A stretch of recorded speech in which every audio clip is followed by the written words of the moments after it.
silly season is rumor season, and the one presently circulating concerns Alex Bowman and his NASCAR Cup Series future. Could he be on his way out of NASCAR? Or at least the powerhouse that is Hendrick Motorsports? Bowman is committed with Hendrick Motorsports until at least the 2025 season, but he hasn't lived up to the team's lofty expectations, particularly in the number 48 Chevrolet previously driven by seven-time champion Jimmie Johnson.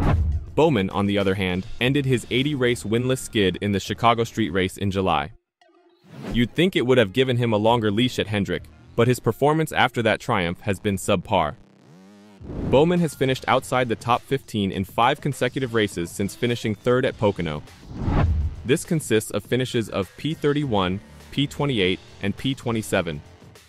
Bowman enters the postseason with only 5 playoff points, and the 31-year-old might be out early.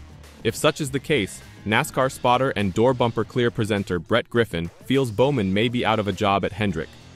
"I'd say Alex Bowman is out, and he may be out in more than just the playoffs if he's out first round," Griffin stated.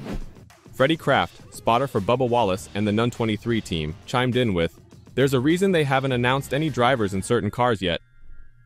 Austin Kanensky of Motorsports Wire followed up on Griffin and Kraft's remarks with the following: "It has certainly made rounds for a few weeks now.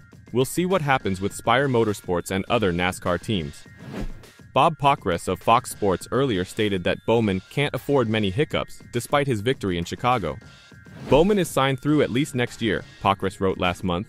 His win on July 7th on the Chicago street course did, at least temporarily, quiet much of the speculation that he could be out of this ride. Even with that win, it seems he can't afford many hiccups. Spire is one of the teams that has yet to release its entire driver roster. In late July, the organization revealed that Corey LaJoie will not be returning to the squad in 2025. Spire has been quiet about his successor in the number 7 Chevrolet, however. Justin Haley of Rick Ware Racing is one of the favorites to get the ride. Spire has already hired Rodney Childers, a veteran from Stewart-Haas Racing, as its number 7 team crew chief. Josh Berry did not follow Childers to Spire, and Haley still has at least 1 year on his contract with Rick Ware, so might the team be holding out for Bowman? That, of course, is up to Hendrick to decide. However, it is evident that Bowman is often overlooked at Hendrick. Kyle Larson is considered to be the best driver in the world. Chase Elliott is the most popular, and Byron has won 3 races this season. Bowman has 12 top 10s and 6 top 5s this season, which is great, but he has only led 14 laps in 26 races. For comparison, that is less than the total lead by Haley, Berry, LaJoie, Austin Dillon, and John Hunter Nemechek, and just 1 more than Harrison Burton. So, while Bowman has had some excellent results, he has never been the car to beat. Does Bowman have to progress past the first round to maintain his ride at Hendrick? Time will tell, but it's evident the pressure is on. And everyone knows this, so it's not strange to find out that Bowman himself has already hit back at all these comments. Bowman addressed the silly season conjecture during Cup Series Playoff Media Day at the Charlotte Convention Center on Wednesday, admitting that it has certainly been annoying. Bowman stated that he is under contract through the 2026 season and has not heard anything about a driver change in the number 48 Chevrolet. "That rumor has certainly been annoying," Bowman said. "Obviously, my contract is through the end of 2026, and all I can tell you is what my bosses have told me and that there's no plans to change anything. Rumors are just rumors. Hopefully, they'll get their announcements done so my rumors stop. As far as I know, I'm driving the 48 next year and nothing's changing." Bowman stated he had heard this rumor a month before contacting his managers at Hendrick. Hendrick assured the 31-year-old that he wouldn't lose his job. "I trust my bosses and that's what they've told me," Bowman said. "Other than that, just focusing on trying to be strong for the next 10 weeks. Every conversation I've had with my bosses, it's unfortunate rumors, and it's rumors we're really not a part of, which makes it difficult.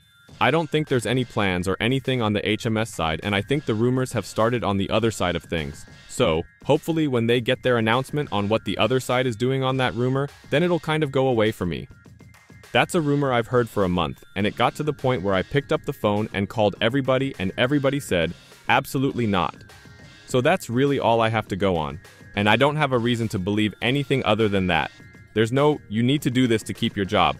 Like, it's absolutely not. Everything's fine." Bowman is in the playoffs for the 6th time in his 7 seasons at Hendrick, having broken an 80-race winless skid in the Chicago Street Race in July. That hasn't prevented talk that his position at Hendrick is safe, given his performance following the triumph has left a lot to be desired. Bowman has finished outside the top 15 in 5 consecutive races since finishing third at Pocono.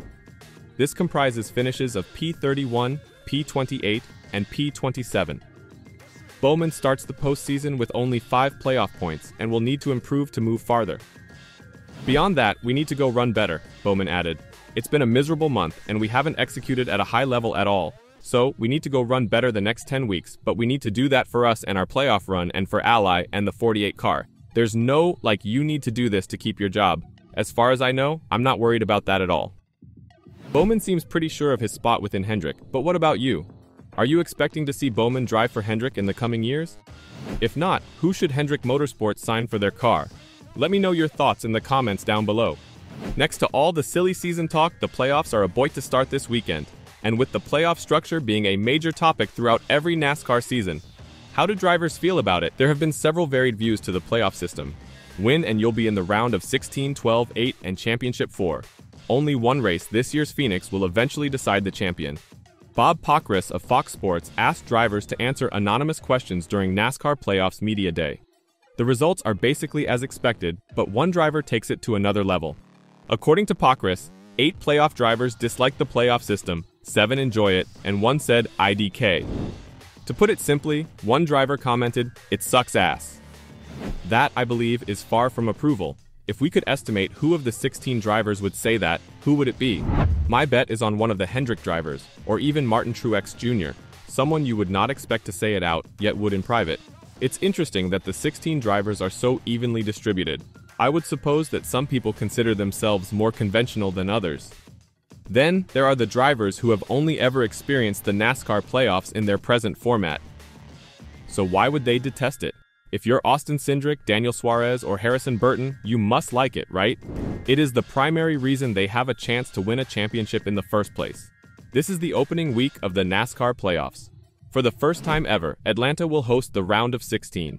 Having a superspeedway race to begin the postseason will cause confusion, which is precisely what NASCAR wants. Daniel Suarez won the Ambetter Health 400 earlier this season with a thrilling 3-wide finish with Ryan Blaney and Kyle Busch. The same race saw 8 DNFs in total. Chase Briscoe, Kyle Larson, Brad Keselowski, and Christopher Bell were all playoff drivers that failed to complete the race. So it has the potential to derail a large number of drivers on Sunday. However, if you are a playoff driver and 3 other playoff drivers DNF, you are not in the worst possible situation. Any DNFs in the first round will most certainly come back to haunt at least a few drivers later in the playoffs. The NASCAR playoffs are going to be crazy. Atlanta will provide exciting racing, followed by Watkins Glen, and Bristol will round off the round of 16. Which race excites you the most? Let me know your thoughts in the comments down below.